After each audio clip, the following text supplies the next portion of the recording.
দর্শক শ্রোতা, আশা করি আপনারা সবাই ভালো আছেন। আমাদের আজকে সানাম টিভির আড্ডা অনুষ্ঠানে উপস্থিত আছেন জনাব তাসকির আলী খান। উনি ডালাসেই অবস্থান করেন এবং আমি উনার সাথে আজকে আড্ডায় মিলিত হয়েছি। আমাদের অনুষ্ঠানে আসবার জন্য আপনাকে অশেষ ধন্যবাদ। আসসালামু আলাইকুম। সোনাম টিভিকেও ধন্যবাদ আমাকে এই অনুষ্ঠানে আমন্ত্রণ করবার জন্য, এবং এই আড্ডায় আমার মনে হয় আমিও খুব উপভোগ করব। আপনি কতদিন ধরে ডালাসে অবস্থান করছেন? মোটামুটি 25 বছর আমি এই ডালাসে। 25 বছর অনেক দিন। তো আপনি সাংস্কৃতিক জগতের সাথে কেমন ভাবে জড়িত হলেন? সাংস্কৃতিক জগতের সঙ্গে আমি জড়িত খুব ছোটবেলা থেকেই। আর যদি বলেন ডালাসে আমি এই শুরুটা এইভাবে যে আমাদের বাংলাদেশি কমিউনিটি ভাই ভাই বোনদের বা আত্মীয় স্বজনদের কারো বিয়ে, জন্মদিন, অ্যানিভার্সারি, এইসব ঘরোয়া প্রোগ্রামগুলোতে জাস্ট একটু ছোটোখাটো ডেকোরেশন এইভাবে ইনভলভ। তারপর যেটা করি, আমি আপনারা জানেন যেটা বান্টের যত প্রোগ্রাম আপনারা দেখেন, সেই প্রোগ্রামের যে সাজসজ্জাগুলো, মঞ্চসজ্জা বলেন, তারপরে বান্টের যে ছোট বিভিন্ন রবীন্দ্র নজরুল জয়ন্তী, পল্লী সঙ্গীত উৎসব, আচ্ছা, তারপর বান্টের পিকনিক, বান্টের 21শে ফেব্রুয়ারির মঞ্চ, বিজয় দিবসের মঞ্চ, এগুলো সব আমি এভাবে আস্তে আস্তে এই কাজের সঙ্গে কাজ করেই আমি এটার সঙ্গে জড়িত। কতদিন ধরে আপনি এই বান্টের অনুষ্ঠানে আমি প্রায় বিগত 5-6 বছর কন্টিনিউয়াসলি করছি। এর আগে আপনি কিভাবে, মানে এই বান্ট আপনাকে কিভাবে পেল? যে সুন্দর প্রশ্ন। আসলে বান্টের কালচারাল প্রোগ্রাম যখন হতো, আমি তখন আমার বাচ্চাদেরকে নিয়ে যেতাম। তো যখন ওদের ওই রিহার্সেল গুলো হতো, বা আমার মেয়েটা যখন নাচ করতো, ওদের যে নাচের প্রপ গুলো আমি যখন দেখতাম, আমার কাছে মনে হতো যে এটাকে আরেকটু মানে রঙিন করা যায়, আরেকটু সুন্দর করা যায়। যেমন আমি ছোট্ট একটা উদাহরণ দিই, তাহলে ব্যাপারটা হবে, ক্লিয়ার হবে। একটা নাচের তারা একটা লোকনৃত্য, সেই লোকনৃত্যের একটা অনুষঙ্গ ছিল কলস। সেই কলসটা তারা খুব সাদামাটা একটা কলস নিয়ে তৈরি, মূল মঞ্চে যাবে। তখন আমি এটাকে ভাবলাম যে যদি এটাকে একটু রঙিন করি বা রং করে দিই, তাহলে দেখতে ভালো লাগবে। ওইভাবে আস্তে আস্তে ইনভলভ। আচ্ছা, আর বানটা আমাকে ওইভাবেই আবিষ্কার করলো, যে যেমন পয়লা বৈশাখের কিছু কিছু পোস্টার, ফেস্টুন আমি লিখে করলাম। তারপরে মঙ্গল শোভাযাত্রা, এটার যে আপনারা জানেন যে চারুকলার আদলেই আমিও ঠিক সেভাবেই করি এবং এখনো করছি। এবছরও আপনারা দেখেছেন হয়তো ডালাস পয়লা বৈশাখের অনুষ্ঠানে মঙ্গল শোভাযাত্রাটার যত যাবতীয় প্রব, ওগুলো আমি করি। তারপরে মঞ্চ, 21শে ফেব্রুয়ারির যে মঞ্চটা, সেটাও আমার করা। শহীদ মিনারের পাশে আলপনা, সেগুলোও করা। এইভাবে আস্তে আস্তে। হ্যাঁ, আমি দেখেছি আপনাকে, আমি দেখেছি সবসময় যখনই আমি কোনো অনুষ্ঠানে যাই, আপনি খুব সুন্দরভাবে দাঁড়িয়ে থাকেন, হাসেন, সবাইকে অভ্যর্থনা করেন। কিন্তু আমি জানতাম না যে আপনারই হাতে করা এই সুন্দর কারুকার্য সবকিছু, যে আমি জানতাম না। তো পরে যখন দেখলাম যে আপনি এগুলো করেন, তখন আমরা ভাবলাম যে আপনাকে একটু রিকোয়েস্ট করি আসার জন্য আমাদের সানাম টিভিতে, এবং আপনার একটা ছোট ইন্টারভিউ নেই। এবং আমাদের ডালাস বাংলা উৎসব, এটা আগামী অক্টোবরের মাসে 18 তারিখে হচ্ছে। সেখানেও আমরা ভাবছি যে একটা সুন্দর একটা জায়গা করব, বইমেলা হবে, বইমেলার জায়গাটাকে একটু সুন্দর করে, এবং ওখানে যাতে দর্শকরা আসে এবং সব যারা বই লিখে লেখকদের সাথে একটু দাঁড়িয়ে ছবি তুলে, এবং ওই জায়গাটা যাতে একটু সুন্দর হয়। আপনাকে আমরা রিকোয়েস্ট করেছি, আপনি সাড়া দিয়েছেন, এই জন্য আপনাকে অশেষ ধন্যবাদ। আহ, অবশ্যই ধন্যবাদ, আপনাদের প্রাপ্য। তার আগে আমি ছোট্ট একটু পটভূমি বলি। যেমন আমি আপনাদের এই ডাকে আসলে কিন কাদের ভাই আমাকে আহ, গত পহেলা বৈশাখে আমাদের বান্টের একটা সেগমেন্ট ছিল বইমেলা, সেখানে আমি একটা বইমেলার উপর একটা ফটো বুথ করেছিলাম, যেটা সবাই খুব পছন্দ করেছিলেন। তো ওইখান থেকে ভাই আমাকে বলছিলেন যে কে করেছেন। তারপরে ওনার সঙ্গে যখন আমি মিট করলাম, তো উনি বললেন যে আমি যদি বাংলা উৎসব করি, আপনি কি আমাকে সময় দিতে পারবেন? তো আমি অবশ্যই, কেন না, কারণ এটা আমার নেশা এক ধরনের। গত অগাস্টের প্রথম সপ্তাহে ডালাসে খুব বড় করে ফিল্ম ফেস্টিভ্যাল হয়ে গেল। সেই ফিল্ম ফেস্টিভ্যালের যে নকশি কাঁথার ডিসপ্লে গুলো, ওই ডিসপ্লের পুরো গ্যালারিটা আমি করেছি। আপনারা জানেন ডালাসে বিভিন্ন সাংস্কৃতিক অনুষ্ঠান হয়, কবিতা উৎসব, তারপর ফোবানা, তারপর আনন্দ উৎসব, বিভিন্ন অর্গানাইজেশন থেকে করে, সেখানেও আমি ফটো বুথ, মঞ্চসজ্জা করি। এবং আপনারা জানেন ফোবানাতে আমি কাব্য জলসা কো-চেয়ার হিসেবে ছিলাম। সেখানে আপনারা যদি এসে থাকেন বা উপভোগ করে থাকেন অনুষ্ঠানটা, পুরো কাব্য জলসার মঞ্চ, মানে মঞ্চটা এবং কাব্য জলসার অনুষ্ঠানটার পুরো পরিকল্পনাটাই ছিল আমার। তো এভাবে আমি এটা নেশা থেকেই। আপনি কি কোনো প্রশিক্ষণ নিয়েছেন নাকি এটা আপনার ছোটবেলার? আমি বলি এবার, আমি আসলে জাহাঙ্গীরনগর ইউনিভার্সিটি থেকে লাইফ সায়েন্সে আমার পড়াশোনা। তো সবাই আমাকে বলে যে আপনি কি চারুকলার? না, চারুকলার না, এটা আমার শখের। এমনকি এখন ডালাস কমিউনিটিতে যাদের ছেলে মেয়েদের বা আমাদের এখন বলবো যে বিয়ে শাদী গুলো যে হয়, তো তাদের বাসার সামনের আলপনা আঁকা, এটা কেন যেন এখন আমার এক পুরো মানে দায়িত্বের মধ্যে পড়ে গেছে।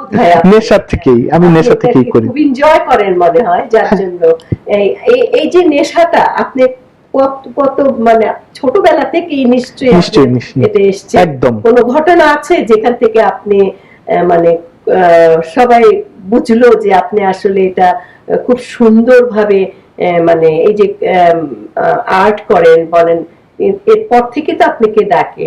তো আপনি ছোটবেলার কোনো ঘটনা আছে যেখানে? ছোটবেলার ঘটনা দিয়ে বলি, আমার পারিবারিক একটা ঘটনা। যেমন আমার খালার বিয়েতে, আমি তখন ক্লাস 4 কিংবা 5 এ পড়ি, তখন খালার বিয়ে ঢাকাতে।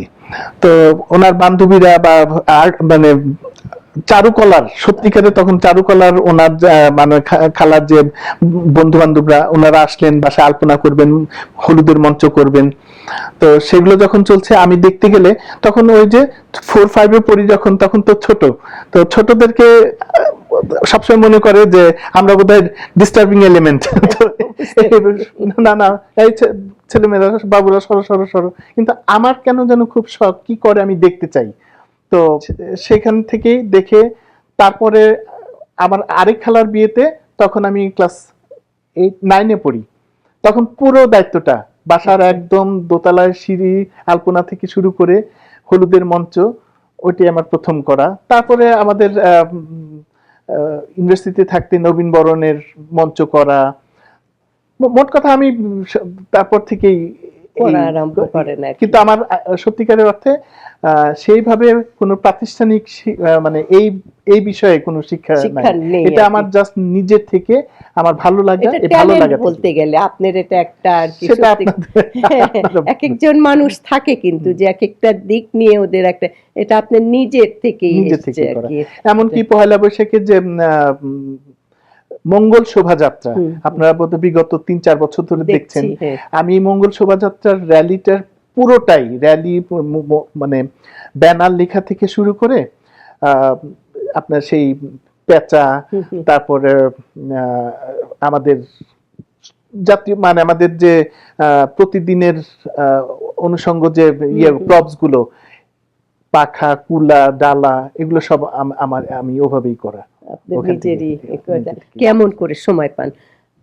বিদেশের মতো জায়গায় কাজ কাম করার পরে তারপরে যে সময় বের করা খুবই খুবই কঠিন, বাট আমার মনে হয় 5 দিন কাজ করার পরে এটা করে একটা রিল্যাক্সেশন আপনি কি সেভাবে এটাকে আসলে কি এটা মনের খোরাক। খোরাক, হ্যাঁ এই মনের খোরাকটাকে আমি জাস্ট, যেহেতু ভালো লাগে, ভালো লাগার কাজ কিন্তু আপনাকে বিরক্তি আনবে না, না আপনাকে টায়ার্ড করবে না, যেহেতু আপনি পছন্দ করেন। পছন্দ করেন, ঠিক হ্যাঁ সেইভাবে আমিও তাই।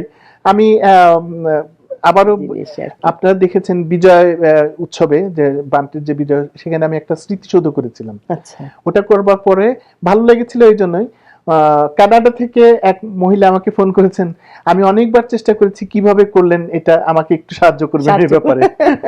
তো আসলে এটা বলাটা মুশকিল, আমি খুব সাদামাটা জিনিস দিয়েই করেন। এবং খুবই অপ্রয়োজনীয় জিনিস ব্যবহার করে আমি কিন্তু এই কাজগুলো করি, আমাকে এটার জন্য খুব বেশি ইয়ে করতেও হয় না।